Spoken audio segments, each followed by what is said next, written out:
Have you ever stopped to think about what you would do if, at 72 years old, everything you've built over decades crumbled in a single moment? If fear took over to such an extent that even leaving the house seemed impossible? Well, that's exactly what we're going to talk about today, and I guarantee this story will deeply affect you. Imagine waking up every day feeling like the world is no longer safe, that your own home has become a prison, and that the courageous and independent person you always were has simply disappeared. Sounds too heavy, doesn't it? But that's exactly what happened to a 72-year-old woman who, after going through one of the most traumatic experiences anyone can face, saw her life turned upside down overnight. She had a peaceful routine, the kind you build over years of work and dedication. She frequented her community, had her circles of friends, and took care of herself with autonomy and pride. She was a woman who always valued her freedom and her ability to come and go without depending on anyone. But everything changed when she became the victim of brutal violence that shook not only her body, but especially her soul. The trauma of sexual violence doesn't discriminate by age. It doesn't respect life stories. It spares no one. And when it happens to an elderly person, the consequences can be even more devastating, because in addition to physical and emotional pain, there's that feeling of absolute vulnerability. Have you ever experienced something that made you question everything you believed about safety and trust? Well, that's what she faced, and what comes after this story is something very few people can imagine. For months, she found herself completely paralyzed by fear. She could no longer open the door to receive visitors. She didn't have the courage to go grocery shopping. She even avoided looking out the window. Isolation took over, and that strong and vibrant woman began to wither away little by little, losing not only her independence, but also her will to live. Days turned into weeks, weeks into months, and the fear only grew. But then, something extraordinary happened. Something that even the mental health professionals who were treating her didn't expect. At 72, an age when many think it's too late to start over, she made a decision that would change everything. She decided she wouldn't let that trauma define the rest of her life. Stay with me until the end, because what you're about to discover might deeply surprise you. This isn't just another story of overcoming adversity that we hear and forget. This is a real, raw, intense story about a woman who looked into the deepest abyss and decided to climb back up, step by step, even when everything seemed lost. A story that proves that it's never, ever too late to choose to live again. What you're about to discover in the following sections will show you that human strength knows no age, that starting over is possible even when everything seems to be over, and that sometimes the greatest lessons in courage come from those we least expect. So take a deep breath, because this journey will touch your heart in a way you can't imagine. Now I want you to get to know who this woman really is, because understanding her journey before everything happened is fundamental for us to comprehend the magnitude of the transformation that lies ahead. Her name is Margaret, and at 72 years old, she had a life that many people would consider inspiring. It wasn't a life of luxury or spotlights, but it was a life built with purpose, with that genuine satisfaction of someone who had fought hard and was finally reaping the rewards of decades of hard work. Margaret was always one of those people who valued independence above all else. She worked for 45 years as a librarian at a community school, where she was known not only for organizing books, but for being that welcoming figure who recommended the right stories to the right people. She knew every child by name, remembered every teacher's tastes, and had that rare gift of making anyone feel seen and important. When she retired at 67, many thought she would slow down completely, but Margaret had other plans. She decided that this new phase would be about experiencing everything she had postponed during years of intense work. She started attending watercolor classes on Tuesday and Thursday mornings, participated in a weekly reading group with friends of the same age, and had the sacred habit of walking every day in the park near her house.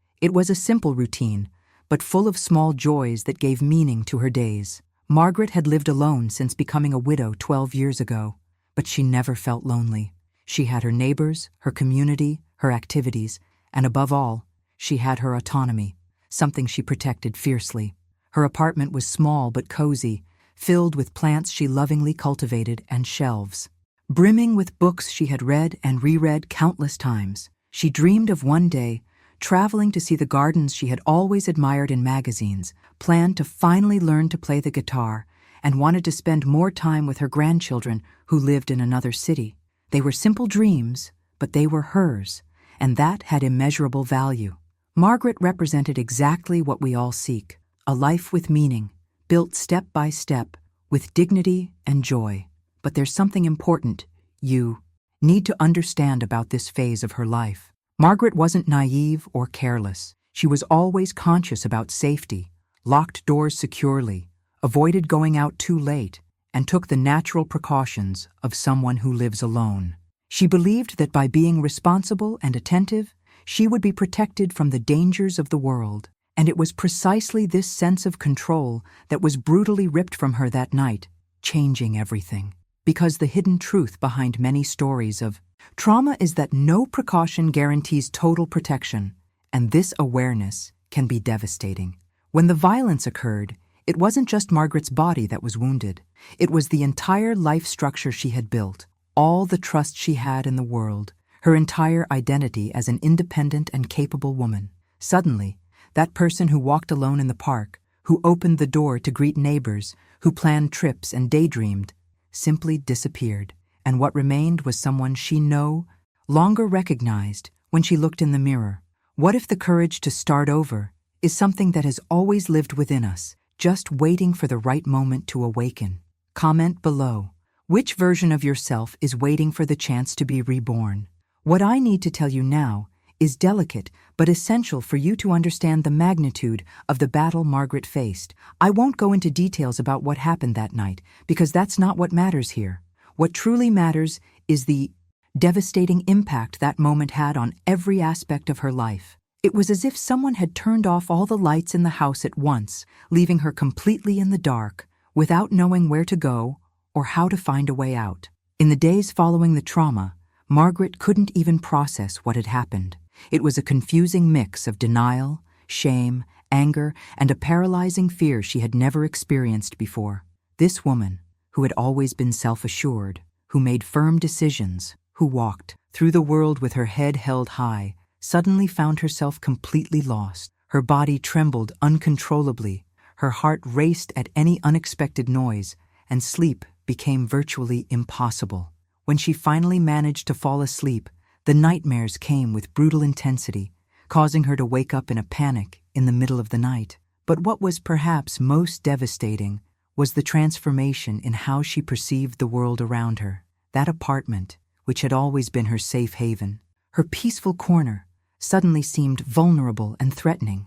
Every shadow on the window, every sound coming from the hallway, every doorbell ring became a source of absolute terror.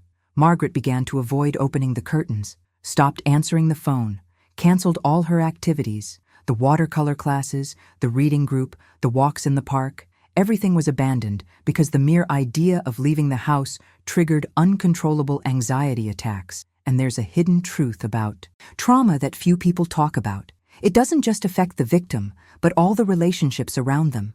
Margaret's friends tried to reach out, offered help, called several times, but she distanced herself from everyone. Not out of lack of love or gratitude, but because shame and fear were greater than anything else. She couldn't put into words what she was feeling. She couldn't bear the idea of seeing pity in people's eyes, and above all, she was terrified that someone would ask questions about that night. So isolation gradually set in, transforming that sociable and active woman into someone who barely left her room. Margaret's mindset changed completely. Before, she believed that the world, despite its imperfections, was a place where she had control over her own life. Now, everything seemed threatening and unpredictable. She stopped trusting not only others, but herself. She constantly questioned whether she had done something wrong, whether she could have avoided it, whether it had somehow been her fault. This type of thinking is extremely common in victims of violence, but that doesn't make it any less painful. In fact, it's one of the cruelest parts of trauma, the way it distorts our perception of reality and makes us doubt even our own sanity. Months went by, and Margaret was merely surviving, not living. She lost weight alarmingly, stopped caring for the plants she loved so much, and let her books gather dust. Those dreams of traveling, learning guitar, spending time with her grandchildren, all of that seemed to belong to another life, a life that no longer existed. And the most frightening thing was that she began to believe it was permanent, that she would never be who she once was again. Write in the comments, starting over is possible if you believe that strength resides within each of us, even in the darkest moments. There comes a point in the journey of anyone facing profound trauma when everything seems to have reached its absolute breaking point. Margaret reached that point about 5 months after that terrible night. It was a period where each day seemed heavier than the last, where even the simplest tasks became impossible mountains to climb. She woke up every day without any purpose, without any motivation, just waiting for the hours to pass until she could go back to bed and try to forget her own existence. Her practical life situation had deteriorated alarmingly. Margaret could barely bathe regularly because it meant taking off her clothes and looking at her own body, which triggered unbearable memories. Eating became a gigantic challenge, not because there was a lack of food, but because she simply had no appetite or energy to prepare anything. Some concerned neighbors left lunchboxes at the door, but often she wouldn't even open it to get them, afraid of running into someone in the hallway.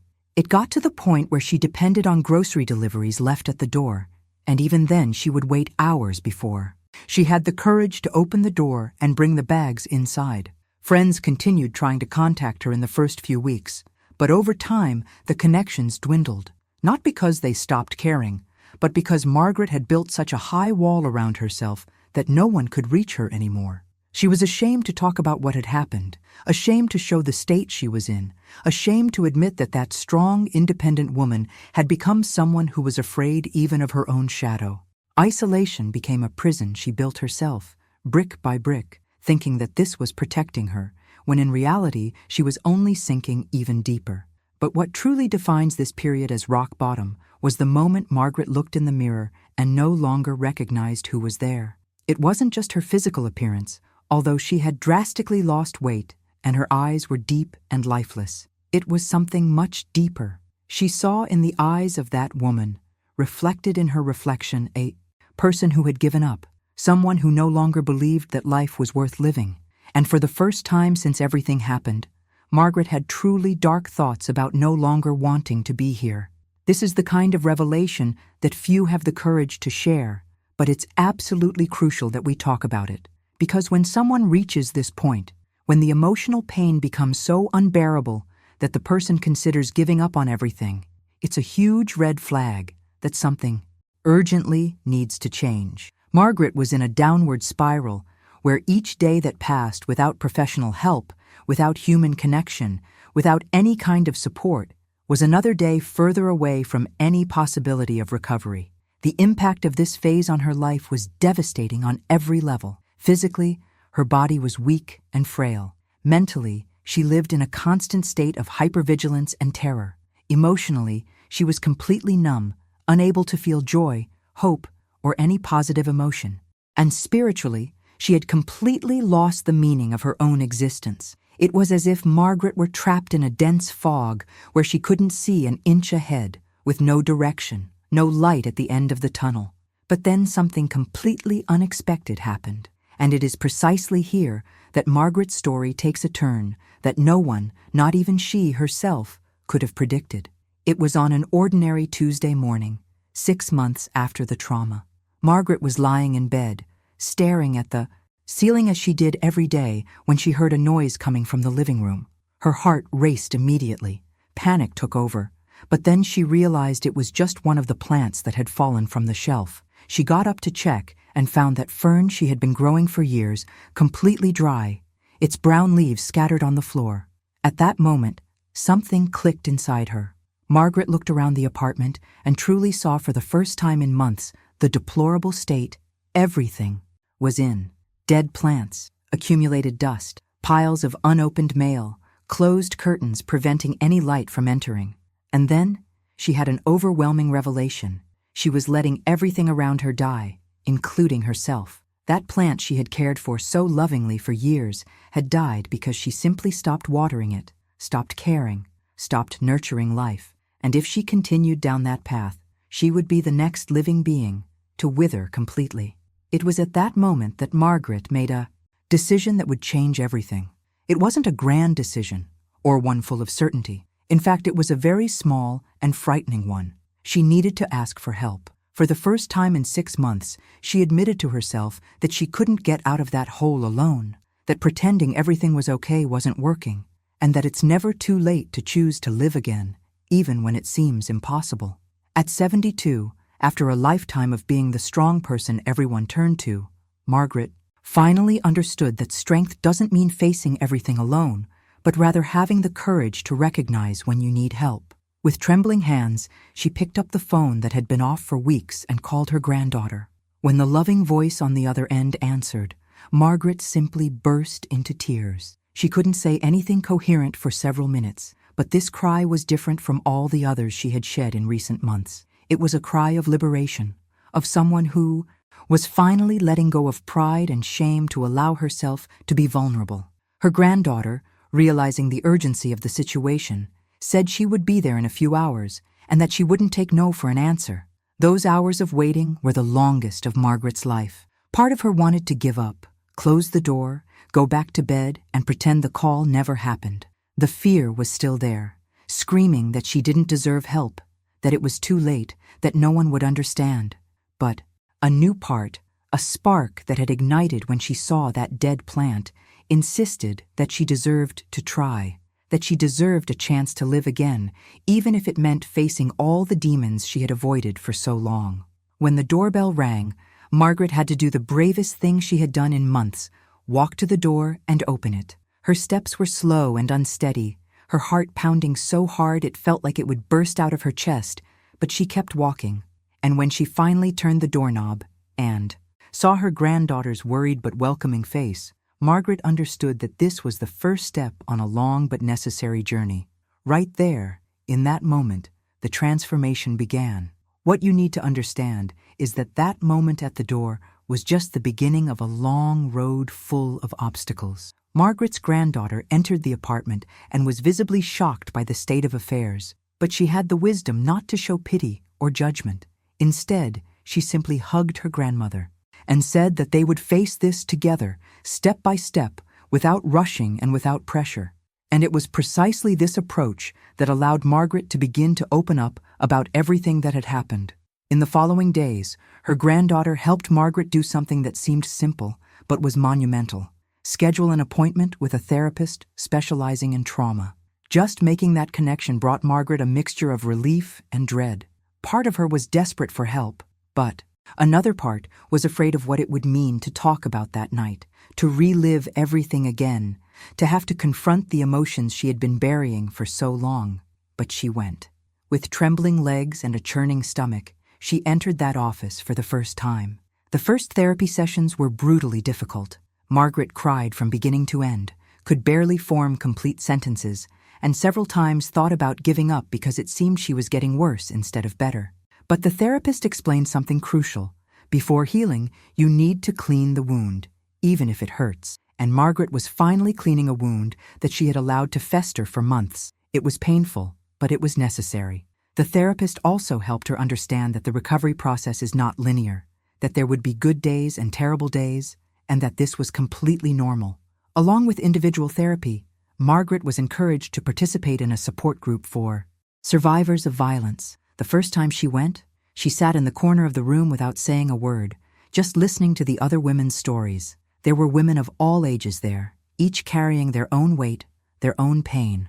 And for the first time since it all happened, Margaret didn't feel alone. She realized she wasn't the only person in the world going through this, and that others had managed to find a way back to life. If they could, maybe she could too. The first practical steps were incredibly small, but significant. Margaret set a goal to open the curtains once a day, letting the sunlight in for at least 15 minutes. It sounds silly, but for her it was a huge victory. Then came the goal of showering every day, preparing a simple meal, watering the plants that were still alive. Each small achievement was celebrated, not because it was easy, but precisely because it was difficult and she was doing it anyway. But I need to be honest with you. There were many relapses One day Margaret was doing so well that she decided to go for a walk around the block, but halfway there she had such an intense panic attack that a neighbor had to help her get back home. She was devastated, feeling like she had completely regressed, but her therapist helped her see it differently. She had tried, she had taken the step, and even if it hadn't worked this time, it proved that the courage was still there. The next day, she tried again, this time only to the corner. And it worked. This is the hidden truth about recovery that nobody tells you. It's not a straight line going up. It's a constant back and forth, 2 steps forward and 1 step back, sometimes 3 steps back. But what matters is to keep trying, to keep getting up every time you fall, to keep believing that the light at the end of the tunnel exists, even when you can't see it yet. As the months went by, Margaret discovered that there are concrete tools that can help in the healing process, and that it's never too late to learn new ways to cope with pain. The therapist introduced specific techniques that made all the difference in her life. One of the first was what they call anchoring, which is basically finding something in the present that brings you back when traumatic memories try to drag you to the past. For Margaret, this meant holding a smooth stone she carried in her pocket, feeling its cold texture, focusing on that until the panic subsided. It seemed too simple to work, but it did. Another powerful tool was the practice of controlled breathing exercises. When her heart started racing and a feeling of suffocation took over, Margaret learned to stop everything and breathe consciously. 4 seconds inhaling, 7 seconds holding, 8 seconds exhaling. This helped calm her nervous system and took her out of that constant state of alert that had become her reality. At first, she needed to do this dozens of times a day, but gradually she reduced it as her body relearned that not everything was a threat. Community support was also absolutely essential.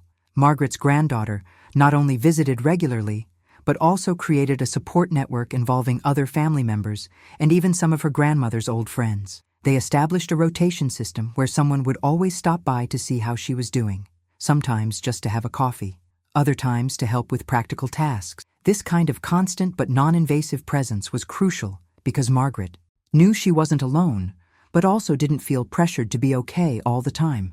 Margaret also began to rediscover activities that had given meaning to her life before the trauma. She returned to watercolor painting, but this time in the comfort of her own home. Initially, her paintings were dark and chaotic, full of heavy colors that reflected her inner state. But over time, the colors became lighter, the forms more defined, and it became a powerful way to express emotions that she still couldn't put into words. Art became therapy, an escape valve, a way to reconnect with parts of herself that she thought had died.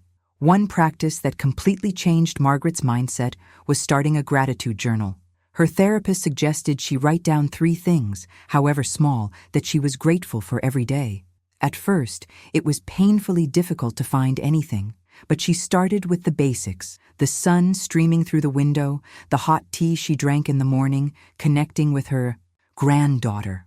Over time, this practice reprogrammed her brain to look for the positive instead of just focusing on the negative and fear. It wasn't about denying the pain or pretending everything was okay, but about training her mind to realize that even on the hardest days, there's always something good if you're willing to see it. Margaret also learned about the importance of self-care in ways she had never considered before. She established a healthy sleep routine, started eating better, and began taking care of her appearance again, not because she needed to impress someone, but because it made her feel human again. Each small act of self-care was a declaration that she deserved to be cared for, that her life had value, that it was worth investing in herself. What if each healing tool were like a piece of a larger puzzle? Write this down. I am building my healing. If you recognize that transformation happens with strategy and persistence. What happened to Margaret over a year of hard and consistent work was nothing short of extraordinary.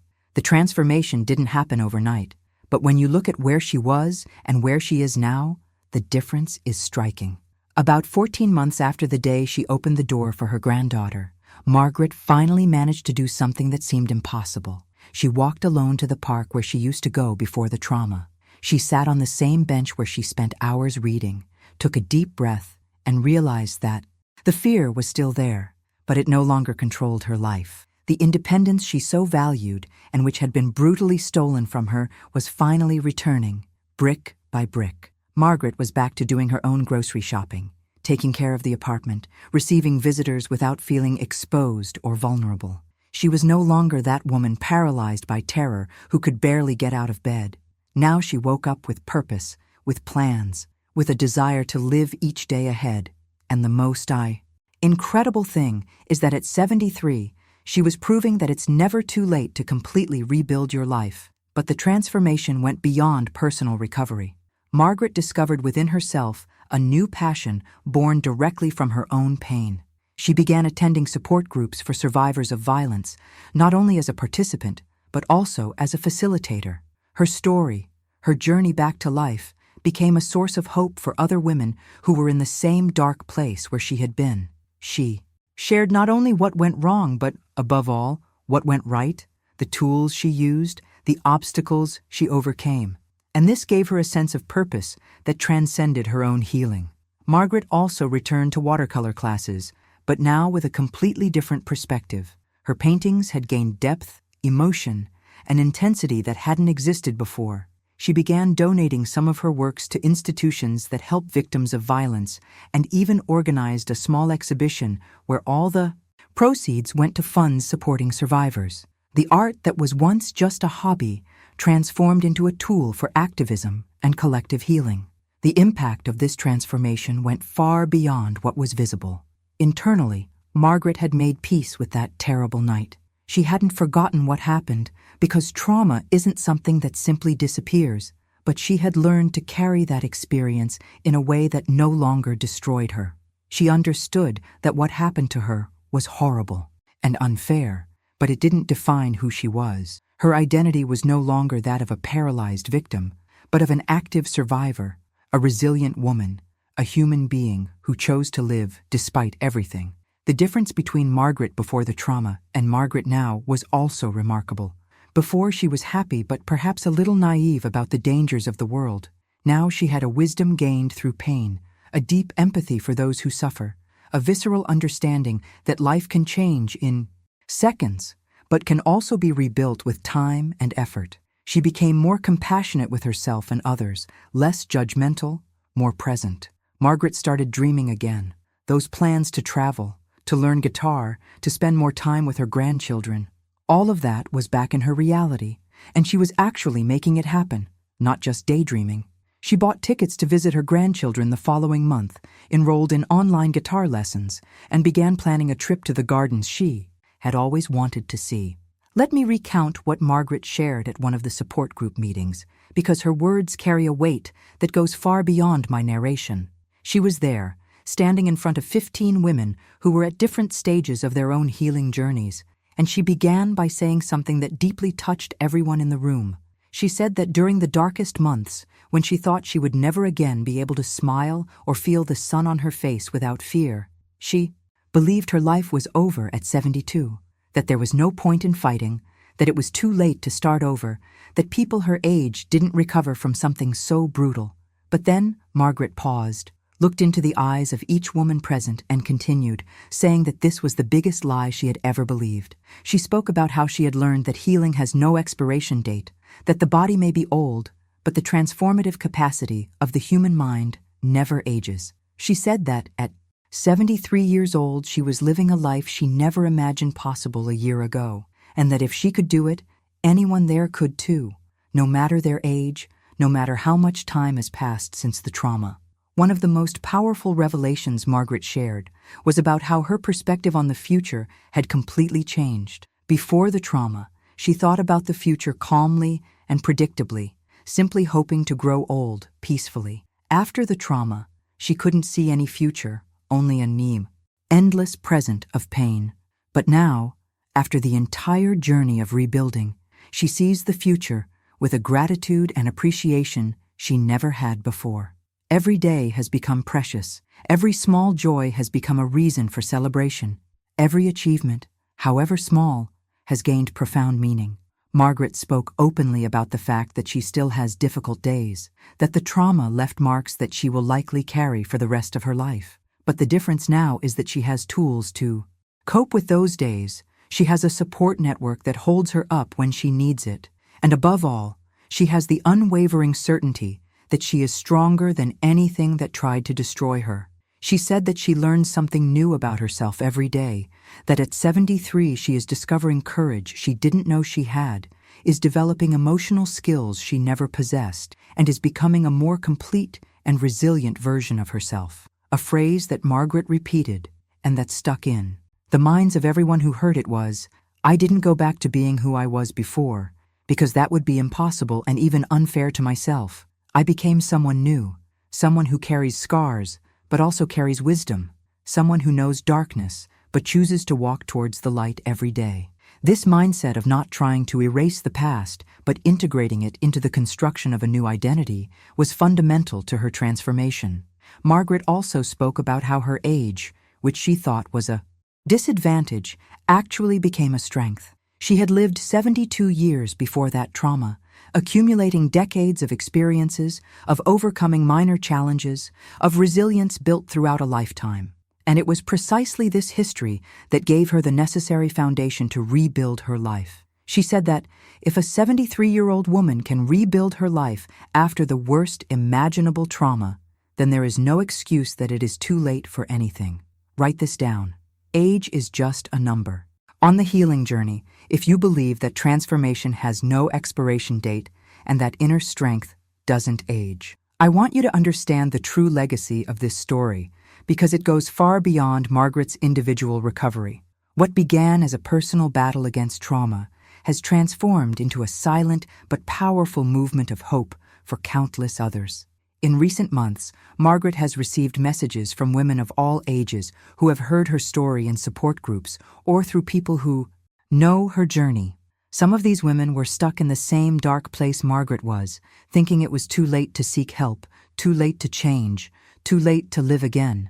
Perhaps the most profound impact is the fact that Margaret is proving in practice something that many people doubted, that starting over has no age limit, that courage is not a privilege of youth, and that the human capacity to reinvent oneself remains intact no matter how many years you have lived. She is showing a society that often dismisses older people as frail or incapable, that there is immense strength in this phase of life, a wisdom that only comes with time, a perspective that allows one to see what really matters. One of the most beautiful things that emerged from her journey was the creation of an informal project where she and other older survivors became mentors to women who are beginning their healing process. Margaret understood that her experience, however painful it may have been, could serve as a guiding light for someone who is still lost in the dark. And there is something extremely powerful when a person who has already been through the worst and managed to come out on the other side extends a hand and says, "I know what it's like. I've been there. And you will too." The truth that needs to be said is that each person has their own healing time. Margaret took more than a year to get where she is today, and her path was unique, with its own twists and turns and obstacles. Some people may take longer, others less, and that doesn't mean weakness or failure.